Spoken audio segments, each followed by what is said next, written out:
Hey guys, Vicky Beseech back at it again with another YT video, and today I am actually going to be discussing my boutique, starting a business, how I got started, the EIN, how I got registered with Florida, and things of that nature. So stay tuned.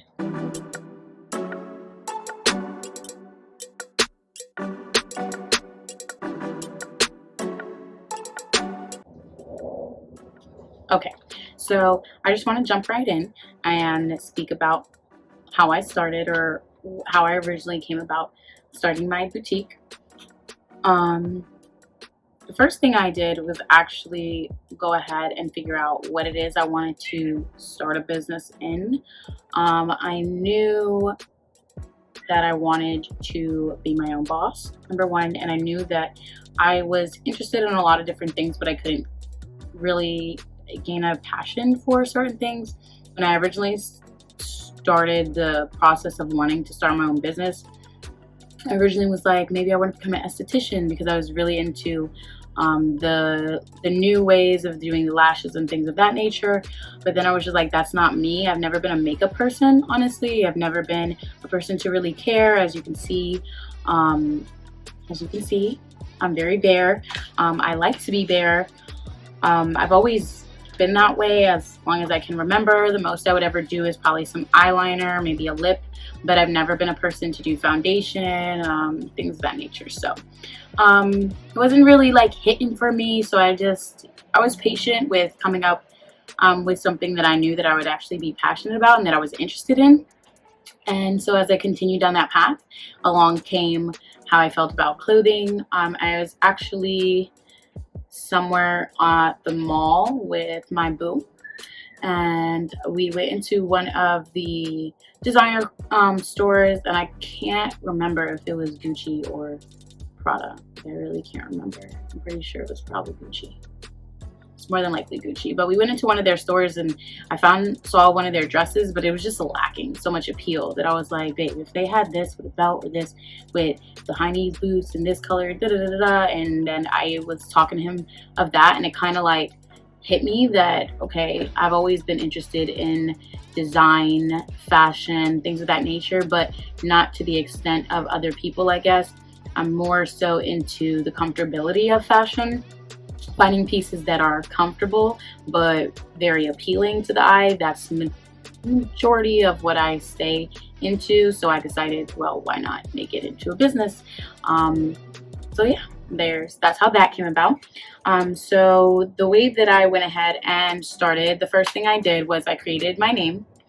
And I was trying to figure out if it was going to be out there. More than likely no, because I created my name from my children. So I kind of knew that it's not going to be trademarked out there, copyrighted, or anything of that nature.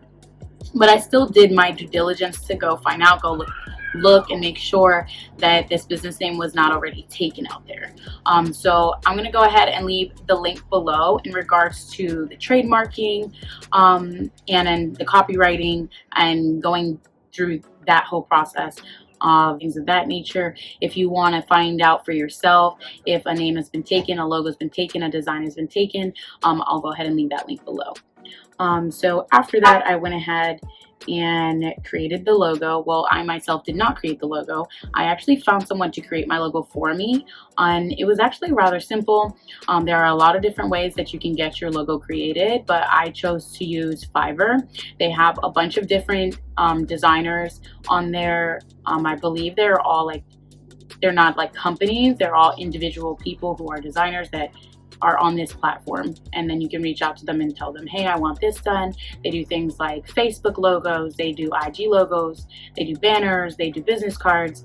It's an abundance on there. So I personally use Fiverr for my logo, and I will also link who I used for my logo below as long.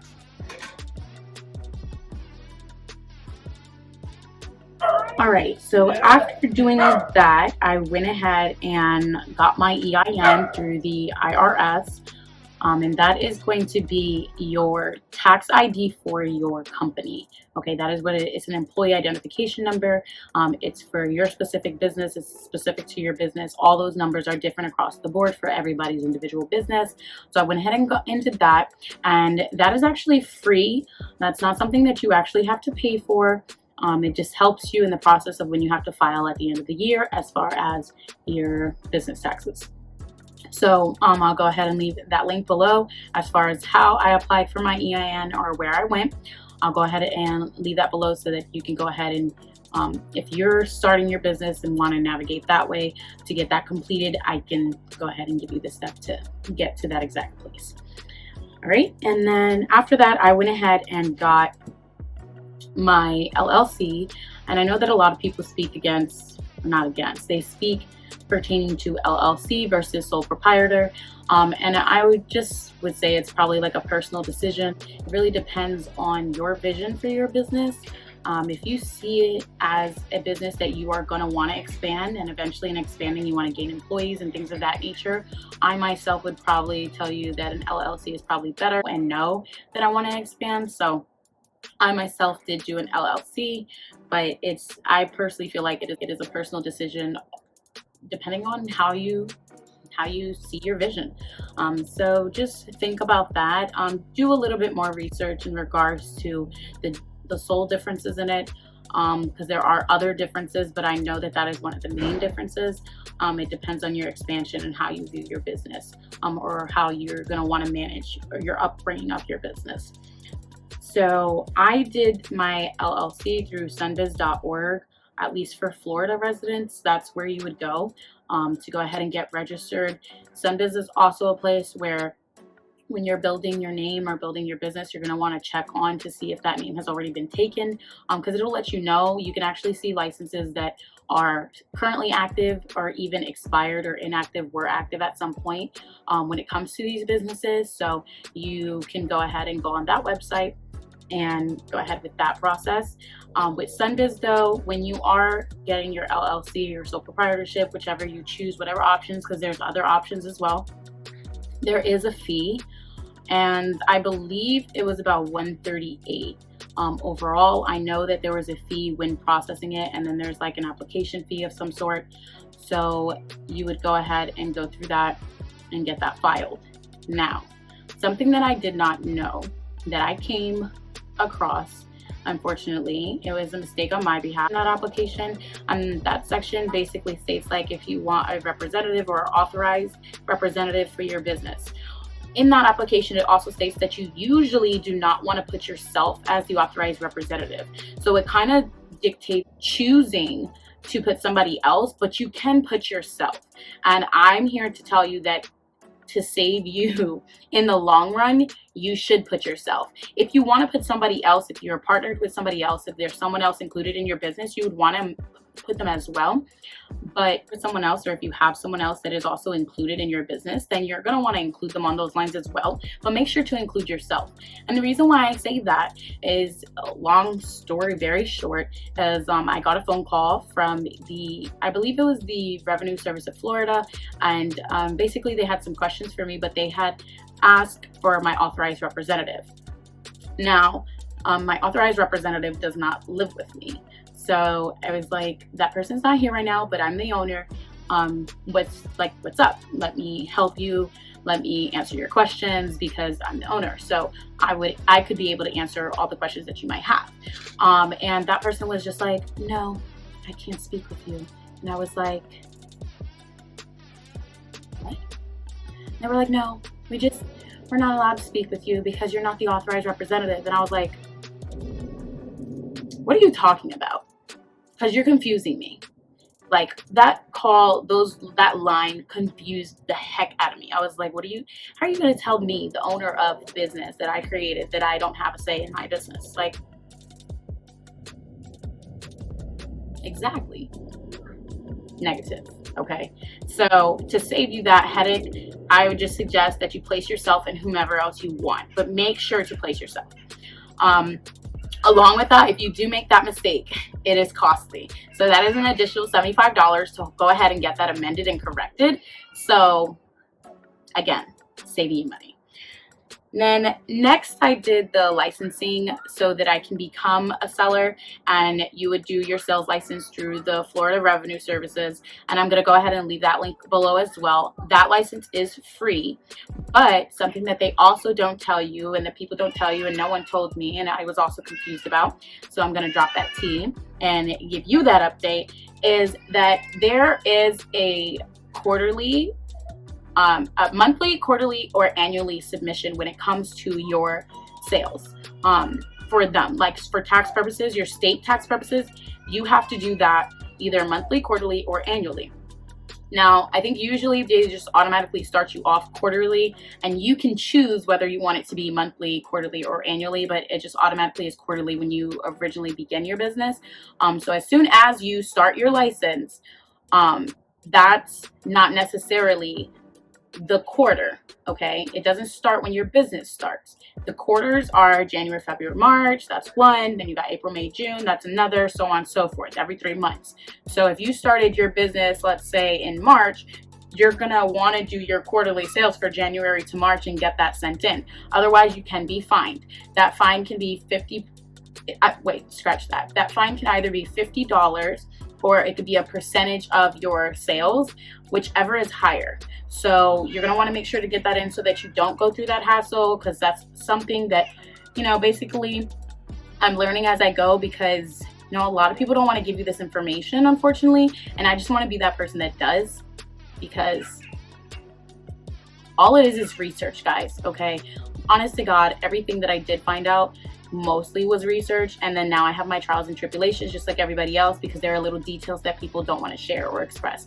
Now, I probably could have found that information if I did more due diligence in regards to my sales license, but I really, for some reason, thought that I just had to file my taxes through the IRS when it came to my business, and that I would also do my state taxes through them and not have to do like a separate quarterly state taxes. I didn't know that. So there's that. So that form, there's a specific form, and it's called the DR-15 form. So you're going to want to go ahead and submit your DR-15 form quarterly as far as your sales. And even if you're not making anything, even if it's $0, you still have to file. So, side note. Now, my vendors and manufacturers. So this is kind of hit or miss as well. Originally when I started, I was doing both drop shipping and in-house. I have manufacturers and vendors. I haven't done a lot of my manufacturers because I don't want to personalize my items yet. I have some other things in store that I want to use my manufacturers for. So the majority bulk of my inventory comes from my vendors right now. So as far as my vendors, I am going to go ahead and leave a few of them below. I don't want to go into detail about every single one of the vendors that I use or have used. I'm just going to go ahead and leave their links below. You purchase from them, you have to have proof of your sales license. You have to have proof of your EIN. Like, you have to have your legit business going. These are not vendors that you can not have your license for. I know that there are some websites out there like Lovely Wholesale, I believe, is one. I really can't think of any other at this very moment, but Lovely Wholesale is one where you don't have to actually have your license or anything like that for you to purchase off of them.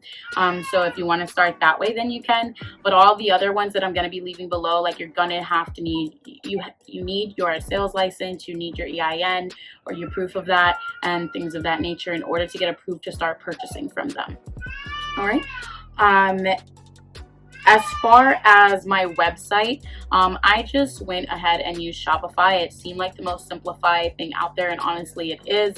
I know a lot of people are using Shopify, and they speak good things on Shopify because Shopify is good. There has been like 1 or 2 glitches with Shopify where they were having technical issues, which did cause my website to have technical issues, but that rarely does happen, and they're actually rather quick in the response time and getting that corrected. So I personally suggest Shopify because it's easier that way. You can build your website as well as the merchants are already attached, so you can build your base as far as your pay, how you want to take pay from your customers, things of that nature, directly through there, and that's really simple. I know that there are people that separate the two. Like, you can go out and get your own merchant. You can go out and get Visa as your merchant, MasterCard as your merchant, things of that nature. That's a whole separate process. I personally did not take that route. But if you'd like to hear more about that, then drop some comments below and I'll be happy to do that. That is, I guess, it. I have basically touched base on everything that I originally did in order to start my business. And I just wanted to give you guys a little bit of tips and directions in case you wanted to start your own business and how you would go about that. So like, comment, share, subscribe. You know, I appreciate it all. And I will be back with another YT video soon. Aqui,